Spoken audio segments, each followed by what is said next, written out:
fairy tales. Hi guys, कोई भी डरावनी प्रेमी यहां है तो फिर हमारा चैनल आपके लिए है। हम आपके लिए भयानक डरावनी कहानियां लेकर आए हैं जिन पर विश्वास करना मुश्किल है और सुनना रोमांचकारी है। Keep your ears open.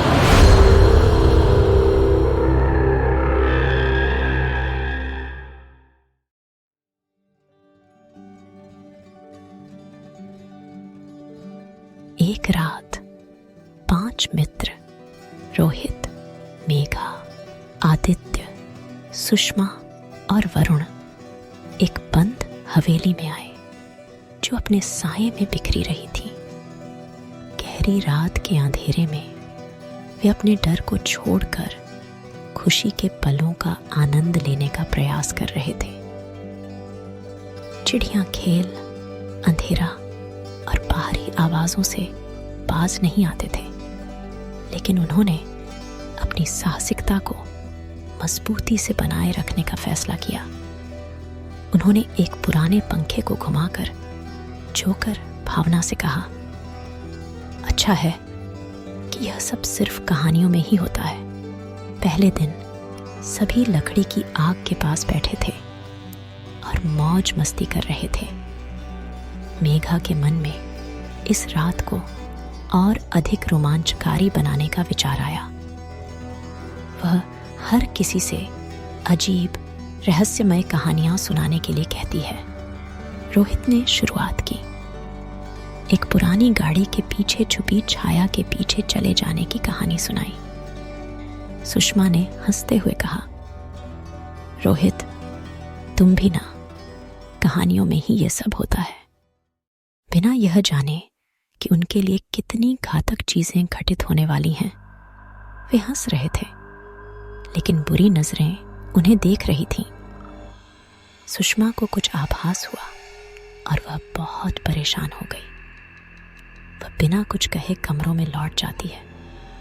Sushma के रवैये से सभी परेशान थे और आज रात चैन की नींद सो गए। दूसरे दिन मेघा ने पुराने खिलौने से आने वाली आवाजों की कहानी सुनाई।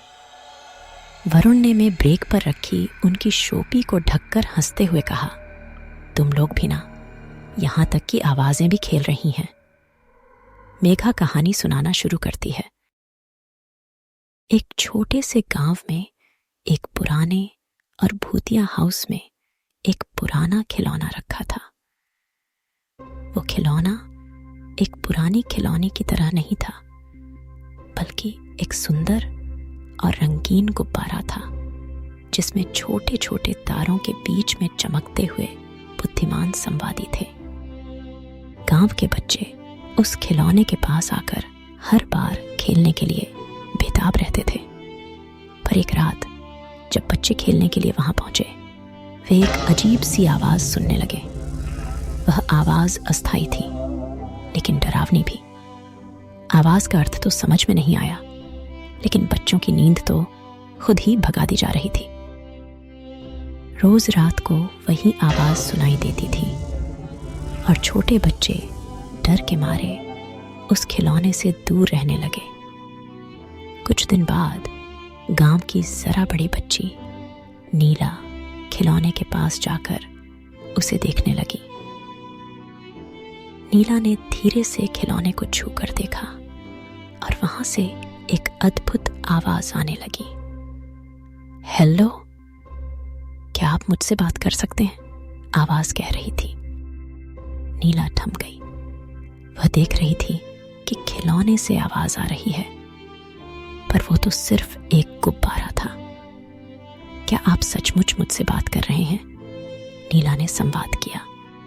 खिलौना ने आवाज दी, हाँ, मैं बिल्कुल सचमुच आपके साथ बात कर रहा हूं। मैं एक जादूगर की शक्तियों से जन्मा हूं और जब वो मुझे बना रहा था तो मैंने यह चुना कि मैं बस बच्चों की आवाजों को सुनूंगा और उनके साथ खेलूंगा।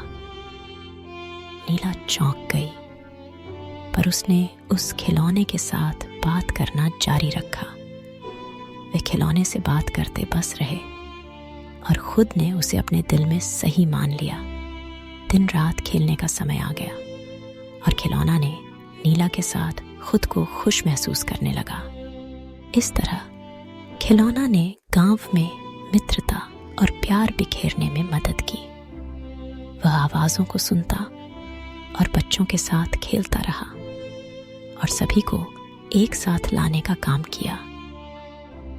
उस भूतिया खिलौने ने सबको यह सिखाया कि किसी को भी देखने के आधार पर ना जाने, क्योंकि सचमुच में कुछ अद्वितीय छिपा हो सकता है।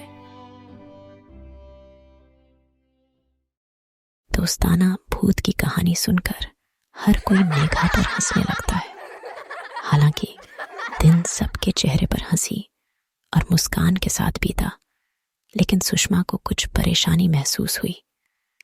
उसने अपनी भावना के बारे में किसी को कुछ नहीं बताया और सो गई। हाय गाइस, अब हम इस प्रसंग को यहीं समाप्त करेंगे। हालांकि एपिसोड शांतिपूर्ण नींद के साथ समाप्त होता है, कौन जानता है कि यह उनकी आखिरी रात हो सकती है। Bye, until.